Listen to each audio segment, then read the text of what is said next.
Usted en este momento, si no tiene dinero, puede ir a vender sus óvulos.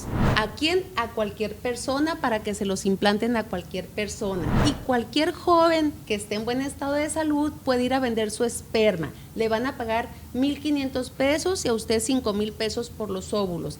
¿Quién fue el padre? ¿Quién fue la madre? ¿Cómo se gestó? ¿A quién se quedó? No hay un proceso. En los instrumentos internacionales tenemos todo, Tenemos una protección muy interesante, pero estamos ante los techos de cristal.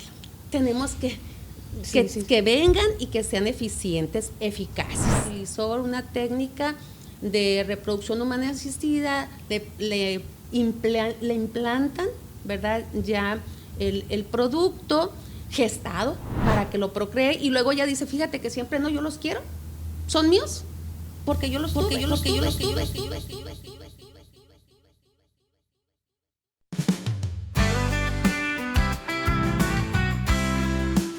Acceso y derecho, la voz del futuro.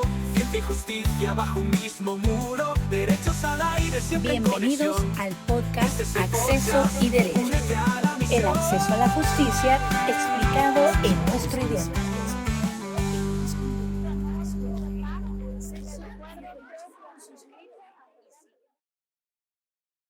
Bienvenidos a Acceso y Derecho, el acceso a la justicia explicado en nuestro idioma.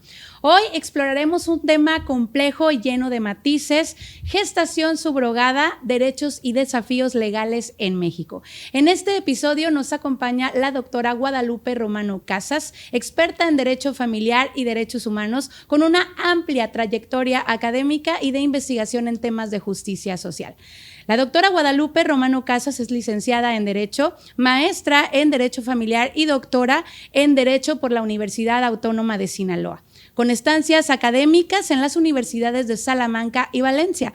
Ha sido profesora e investigadora en diversas instituciones y es reconocida por su labor académica. Ella es investigadora honorífica en el Sistema Sinaloense de Investigadores y ha realizado numerosas publicaciones científicas en temas de derechos humanos, derecho penal, familiar, así como también ha impartido conferencias en México y en otros países dentro del marco jurídico en el área familiar, social y constitucional. Sea bienvenida, doctora Guadalupe Romano Casas. Es un honor contar con usted en este episodio en su podcast Acceso y Derecho. Bienvenida. Muchas gracias a todos ustedes, gracias por la invitación a la Universidad Autónoma de Sinaloa, a usted en lo personal y a todas y cada una de las personas que le acompañan en su staff.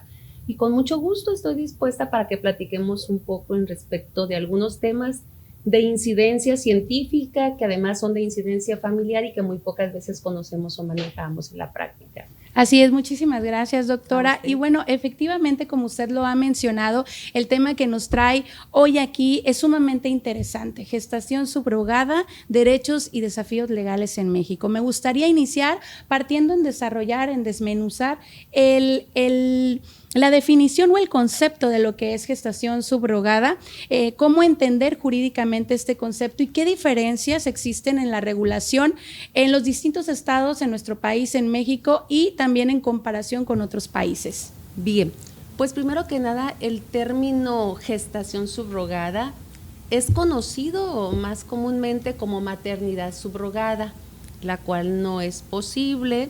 De acuerdo a los estudios, vemos que la mater certa semper est, es decir, el principio de derecho romano en el que decía que la madre va a ser siempre cierta. El día de hoy, si bien es cierto, ha cambiado, porque hablamos de gestación. La madre es la que va a procrear, y la gestante, en el caso de la gestación subrogada, es aquella mujer que va a gestar a un embrión, a un producto, células, cigotos, etcétera, material genético, vamos a llamarle, ya sea de ella o de otra persona o de las partes contratantes o comitentes, como les llaman, para entregárselos una vez realizado el parto o el alumbramiento. Subrogar significa sustituir. Sustituir significa que hay una mujer o una pareja, vamos a hablar en este momento por la inclusión de la pareja, la cual no le es posible la gestación o la procreación o hacer valer sus derechos humanos de reproducción o reproductivos, y va con una pareja o con una persona, una mujer en este caso, a que geste el producto que posteriormente le será entregado. Esa es la gestación subrogada. No obstante, comprendo que en nuestras legislaciones, nos hablaba de las legislaciones, en nuestro país, en México específicamente, existen 2 estados que tienen la legislación al respecto, que consienten la gestación subrogada, pero Sinaloa específicamente le llama maternidad subrogada. Es por eso que es conocida. Comúnmente así es, así lo mencionamos, pero lo correcto entonces legalmente, jurídicamente es gestación subrogada. A nivel internacional, en los estudios que hemos realizado con las distintas aristas, ¿qué significa con las distintas aristas? No es propiamente del derecho de familia, es también una investigación hecha en el derecho penal, es una investigación hecha en materia de derecho social. Hay investigaciones muy interesantes en los Estados Unidos de América sobre los aspectos sociológicos, otras investigaciones hechas en los aspectos bioéticos, sobre todo con muchas jurisprudencias emitidas por el Tribunal Europeo, y son aristas distintas que no las podemos. El derecho penal, en el caso de la explotación, la venta de productos, en el caso de la salud, que partiendo específicamente del estado de Sinaloa y de Tabasco, que son las dos entidades federativas que regulan la maternidad subrogada como lo regula Sinaloa, y maternidad subrogada como lo regula Tabasco, que se llama gestación subrogada a nivel internacional. Muy bien. En ambas entidades federativas se regulan, pero el estado de Sinaloa nos da 3 tipos de gestación subrogada. ¿Cuáles son? Bueno, tenemos la altruista, en la cual no se cobra por ningún motivo, su hermana puede decir no puede procrear y entonces yo le presto mi vientre para que, también le llaman vientre de alquiler o renta de úteros, ¿no? Y puede procrear sin cobrar nada. Tenemos la onerosa, que es la que ha causado tanto revuelo a nivel internacional, y sobre todo los estudios que estuvimos haciendo en la Universidad de Valencia, en España, nos aportan resultados de cómo nos ven con esa legislación en Europa en sí, no solamente en España. ¿Por qué allí están hablando de la gestación subrogada como algo desde el punto de vista penal y prohibido? Ahorita nos hablaba de esos enfoques. Si bien es cierto, Tabasco y Sinaloa la regulan, pero se ha dejado abierto a toda persona, porque aquí entran intereses privados muy fuertes, como son los de las clínicas de reproducción. En México, que son extranjeras, por cierto, y se han dispuesto en nuestro país. Bueno, una empresa extranjera, una clínica en particular, se amparó contra el estado de Tabasco diciendo que por qué no se permitía que las parejas extranjeras vinieran a contratar la gestación subrogada en México. Esta empresa gana el amparo, se abre por el derecho de la no discriminación y ahora se dice que toda persona tiene derecho a venir a procrear. Y usted me dice, bueno, ¿y cuál es la diferencia con las legislaciones? Ajá. Bueno, que en el estado de Sinaloa se ponen los tipos de gestación subrogada.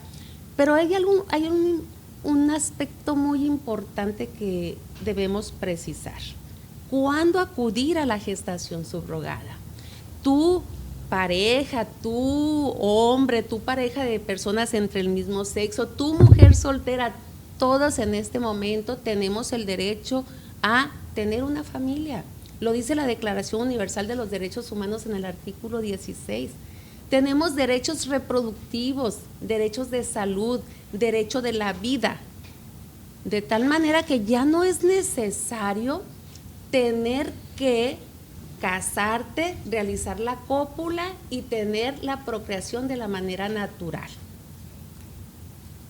Un derecho humano es el beneficio del progreso, del desarrollo tecnológico y científico. Así es que tenemos el derecho de gozar el desarrollo tecnológico y científico. Hay un punto específico que las legislaciones mexicanas piden. ¿Quién puede acudir a esta institución familiar? Porque es una institución de derecho familiar. ¿Quiénes pueden acudir? Solamente las personas infértiles, o en otros casos, se me va el otro término, es las personas que no pueden procrear hijos. Y entonces, en este caso, las infértiles son aquellas, déjame ver mis notas para recordar el término, ok, y las estériles. Es que normalmente se toman como sinónimos, pero desde el punto de vista médico, bueno, yo no soy médico, he tenido que investigar los términos. Desde el punto de vista médico, la esterilidad es cuando no puedes procrear por más intentos que hagas de manera natural con tu pareja.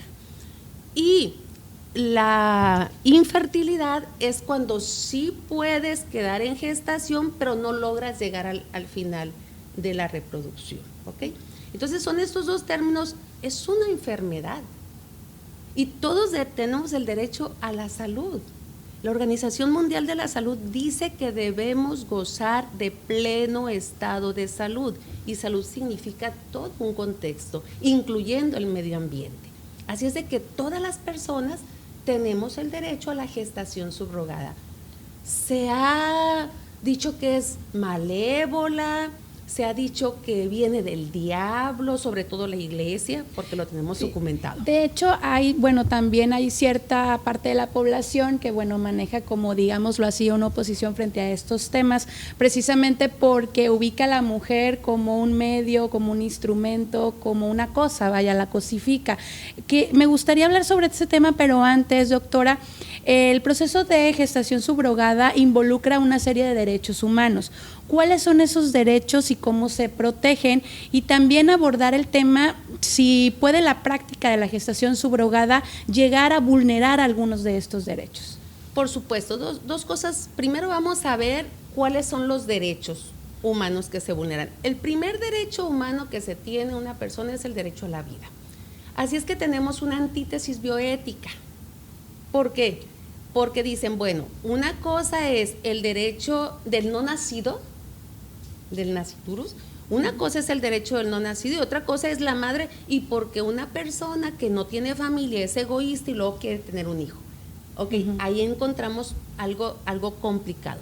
Bien, el derecho a la vida, el derecho de la salud, por supuesto, porque un estado de salud pleno es poder ser fértil o no ser estéril, poder procrear a tu familia por sí mismo. Claro. Pero si el día de hoy no puedes, también tienes el derecho del progreso, del beneficio al progreso del desarrollo científico y tecnológico, que sobre todo la Convención de Viena te lo declara. Otro aspecto importante es el derecho a la no discriminación. Mira, tenemos una publicación con la Universidad de Sonora y la Universidad Autónoma de Baja California Sur, en la cual hablamos de inequidad y políticas públicas. ¿Por qué? Porque no es posible que una persona que quiera tener su familia y no tenga acceso económico para poder pagar las estratosféricas cifras que cobran las empresas de reproducción humana asistida, pues sean discriminadas y no puedan tener hijos, porque solamente pueden acudir al IMSS en México, en la Ciudad de México, que es un solo hospital. Imagínate 1.5 millones de personas, de parejas en México que no pueden procrear y que sufren de esa enfermedad. Por supuesto que ahí se está vulnerando su derecho a la salud, su derecho a la familia y su derecho al desarrollo del progreso científico y tecnológico. Amén de todos los que puedan ir junto con ellos, no inherentes a ellos. ¿Qué pasamos? Algo me comentabas al respecto sobre cómo podríamos mejorarlos. ¿Qué me decías? Sí, por ejemplo, la pregunta que le hacía yo, si se puede desde la práctica de la gestación subrogada llegar a vulnerar algunos de estos derechos, pero también abordar la otra parte que es dentro de los principales desafíos que enfrenta la legislación en este tema, pero cómo se puede garantizar un equilibrio justo entre los derechos también de todas las partes involucradas. Qué bueno que me dices, porque ahí van los derechos humanos. Vamos a seguir con los derechos humanos. Eso es en cuanto a la parte que tiene necesidad de una familia. Pero vamos a hablar con la parte contratante, la gestante. Sí. La gestante, pues su derecho a la salud, tan es así que se hace un contrato. En nuestro estado y en el estado de Tabasco, que son los dos únicos que lo regulan, se hace un contrato que ni siquiera es un contrato ante un notario público, no, es un contrato privado entre las partes.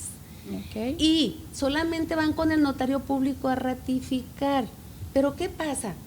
Pues no ponen qué va a pasar si el producto nace en mal estado, no ponen qué va a pasar si el producto muere durante la gestación, qué va a pasar incluso si posparto vienen enfermedades o alguna situación de salud de la gestante. Okay. En la legislación actual, en estas entidades federativas es donde se omite.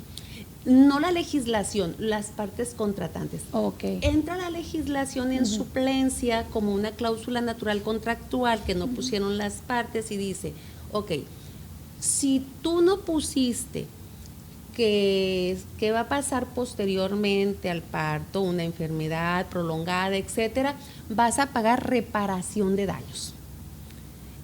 Y entonces, pero dejan a la libertad de las partes si pusieron el seguro o no. No está debidamente protegida la gestante por parte del Estado, por parte del Estado mexicano. Vamos a hablar en general por los dos estados que existen. Así es de que ese es uno de los principales desafíos que tenemos. Otro aspecto de las partes, tenemos el derecho del no nacido, su derecho a la vida. Pero ¿qué pasa cuando nace? El derecho de la identidad jurídica. Y este punto es algo importante que me gustaría comentarte. ¿Por qué? Y ahí entra el derecho humano de los comitentes, que son las partes contratantes. Los voy a unificar. Fíjate, en España 850 parejas por año de España vienen a México, por eso la investigación allá, a contratar gestación subrogada. ¿Y por qué vienen a contratarla a México? Si ellos tienen las prácticas más avanzadas al respecto. Pues resulta que en España está prohibida la gestación subrogada. ¿Y qué hacen? Vienen y contratan, pero cuando llega el niño, el producto, vamos a llamarle así, a España con los padres contratantes, no les permiten la maternidad o no les dan el reconocimiento de paternidad según sea el caso. Les piden una sentencia judicial, porque resulta que aquí tenemos una omisión legislativa en la que se hace un contrato, pero no se eleva a los órganos jurisdiccionales. Y dicen ellos, no, esta acta de nacimiento que me das del registro civil no te sirve. ¿Qué hacen? En ese mismo momento le separan a los contratantes del niño. Al niño se lo llevan a una casa hogar. El niño puede crecer, tener 1 o 2 años mientras se lleve el juicio, y te hablo de un juicio muy básico que fue en España contra Tabasco, ¿sí? ¿Y qué pasó? Pues el niño cumplió 5 años cuando le dijeron que podía volver, pero ya estaban en contra del interés superior de la niña, es que es otro de los derechos que se vulnera. Y los padres contratantes vinieron, pagaron, hicieron su trámite, su gestión judicial y todo. Muere una de las partes y después de que muere le dicen, sí, pero como el niño ya fue dado a otra familia en adopción, fíjate, o sea, se lo llevan, lo entregan, se los quitan, los dejan en una casa hogar, los dan en adopción y después le dicen, tenías razón, sí va a proceder, pero ya el niño está en otra familia. Ahí tenemos una serie de derechos humanos vulnerados para todas y cada una de las partes. ¿Qué pasa también en el tema de prevenir la explotación de las mujeres en situaciones vulnerables? También ha sido otra parte, otra crítica, vaya, en el tema de legislar sobre este tema. Mira, Sinaloa está contribuyendo a la explotación de la mujer. Tabasco está contribuyendo a la explotación de la mujer. Y México, por omisión legislativa y omisión procesal también. ¿Por qué? Porque cuando los estados, y no nada más España, es la Unión Europea, porque la Convención de la Haya, de hecho estuvimos allí en unas discusiones, tienen ya criterios uniformados con la misma situación de España. Lo mismo pasa en Italia, lo mismo pasa en Francia, lo habían quitado en Portugal, ya lo pusieron otra vez. Es el mismo criterio, quitar al niño, llevarlo y todo. ¿Qué pasa? Dicen, y me tocó en una reunión allí, y te puede dar pena ajena, pero también te empodera como mexicana. No, es que las mexicanas no saben leer y escribir, son mujeres incultas, son pobres y llegan y las explotan ofreciéndoles 150,000 pesos por cada niño que tengan. Y se las llevan y explotan a las mujeres para luego, incluso no sabemos ni a dónde van los niños en este momento, porque México no tiene un registro. Las clínicas particulares no tienen un registro de dónde nace cada niño, a dónde lo llevan y quiénes son las partes. No hay derecho a identidad. Así es que hay mucha explotación de la mujer, y te voy a decir qué está pasando en este momento. Como con México están quitando el producto cuando llegue a Europa, bueno, ya no quieren en México, ahora se las están llevando, ahora sí hay más explotación, se las están llevando a Estados Unidos de América. En Estados Unidos de América sí se da una sentencia, porque sí hay un proceso donde ellas van y dan el consentimiento de que sí se lleven al niño después del contrato. Y por medio de Estados Unidos están entrando a Europa con esa sentencia y ahí sí los están reconociendo. Hay más explotación porque no se está regulando y hay una omisión procesal legislativa. Así está de convulsionado el problema, y la omisión legislativa y la falta de llevar el control, por favor, el registro por parte de México está propiciando venta de niños, tráfico de niños, explotación de mujeres y muchas cuestiones más, por falta de una regulación y de una asistencia como debiera ser desde el punto de vista jurídico. Sin duda delicada la situación que actualmente se enfrenta respecto a este tema. ¿Y cómo estamos, doctora, en tratados, en instrumentos internacionales en la regulación de la gestación subrogada? ¿Qué papel podría desempeñar organismos como la ONU, como la Corte Interamericana de Derechos Humanos en la protección de estos derechos asociados a esta práctica? Bien, en los instrumentos internacionales tenemos todo, tenemos una protección muy interesante, pero estamos ante los techos de cristal. Tenemos que vengan y que sean eficientes, eficaces. Bien. Que se traduzcan, ¿no? En la que realidad, se traduzcan en una realidad, en los hechos, en la necesidad que tenemos jurídica. Bueno, México, por supuesto, que forma parte de instrumentos internacionales y del Pacto de San José, y por ende tiene el contexto de la competencia de la Corte Interamericana de Derechos Humanos. Tenemos un caso que es el caso Artavia Murillo, que ha sido muy conocido, donde Artavia se utilizó una técnica de reproducción humana asistida, le implantan, ¿verdad?, ya el producto gestado para que lo procree, y luego ella dice, fíjate que siempre no, yo los quiero, son míos, porque yo los tuve, y entonces ahí entra su derecho. Y el caso Artavia Murillo se va a la Corte Interamericana contra Costa Rica. Lógicamente que lo gana Artavia. ¿Y qué pasa aquí?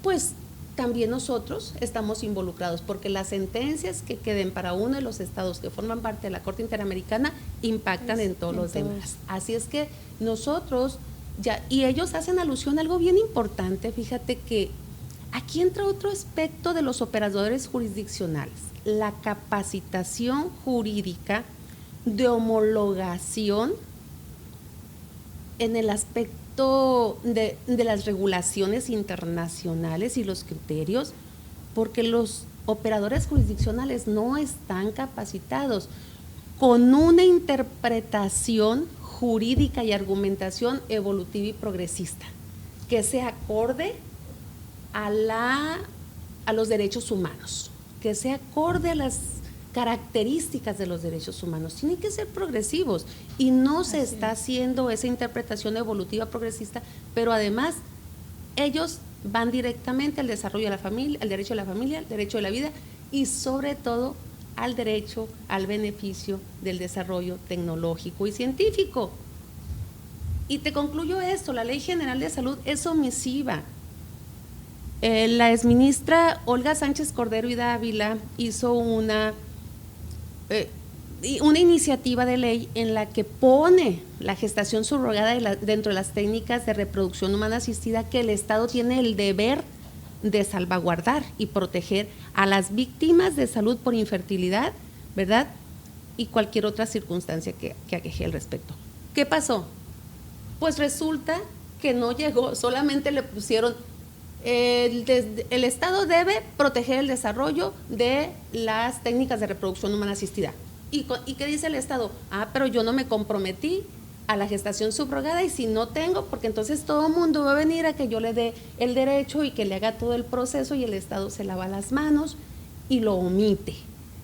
Vemos hasta dónde llega. Finalmente el Estado sí tiene firmados y ratificados instrumentos internacionales, pero en la práctica está omitiendo ese derecho de salud del cual habla en el artículo 4 de la Constitución Política de los Estados Unidos Mexicanos.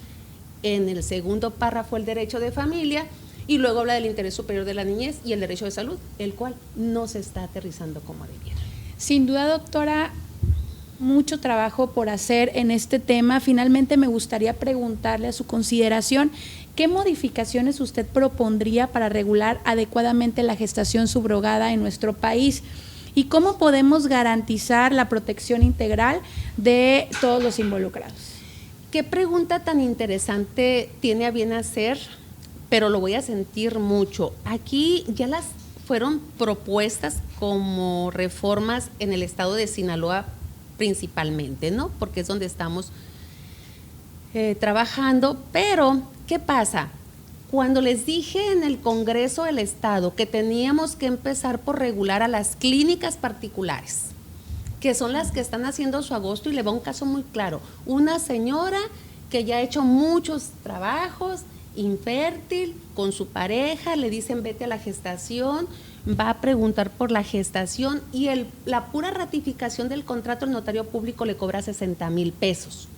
Hablamos a los notarios y le digo, ¿cuánto cobra por la ratificación de un contrato de gestación subrogada? ¿Usted es la gestante? Sí, no lo hacemos si no es por medio de la clínica.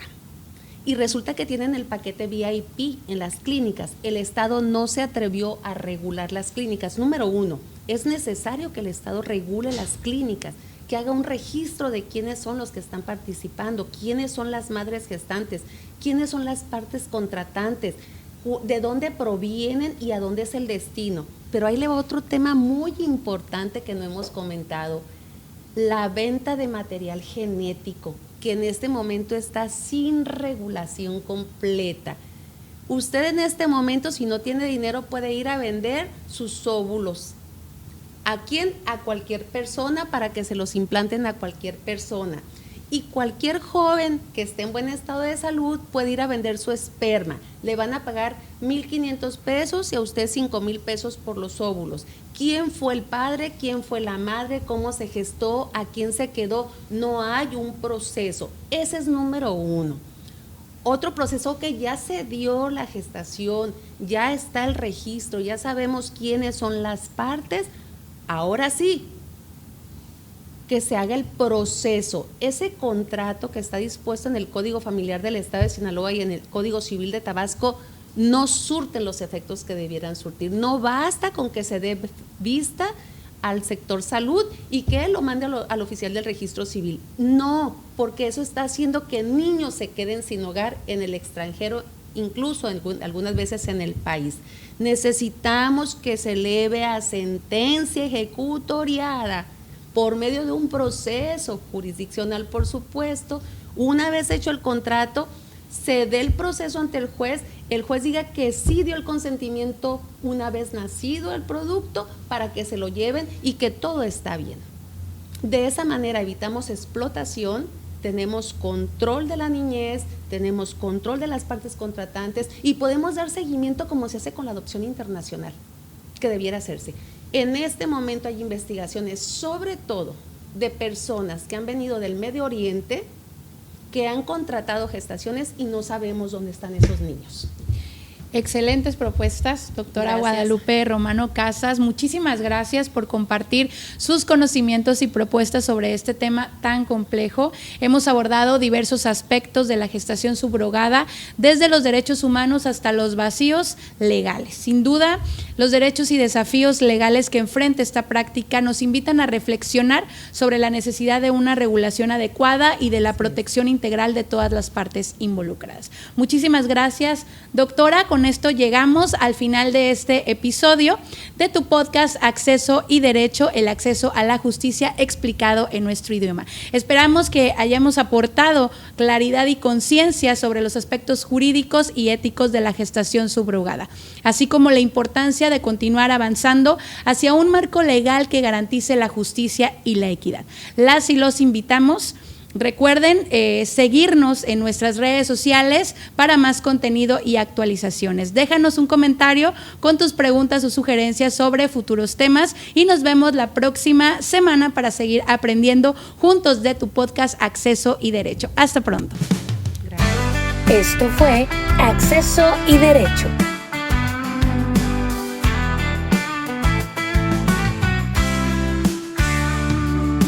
Abre tus ojos, escucha la voz. Derechos humanos juntos en esta cruz. Ciencias jurídicas, buscamos la verdad. Acceso y derecho, la justicia en la comunidad. Expertos. Suscríbete y síguenos en nuestras plataformas digitales. Acceso y derecho, la voz del futuro. Ciencia y justicia bajo un mismo muro. Derechos al aire, siempre en conexión. Este es el podcast, únete a la misión.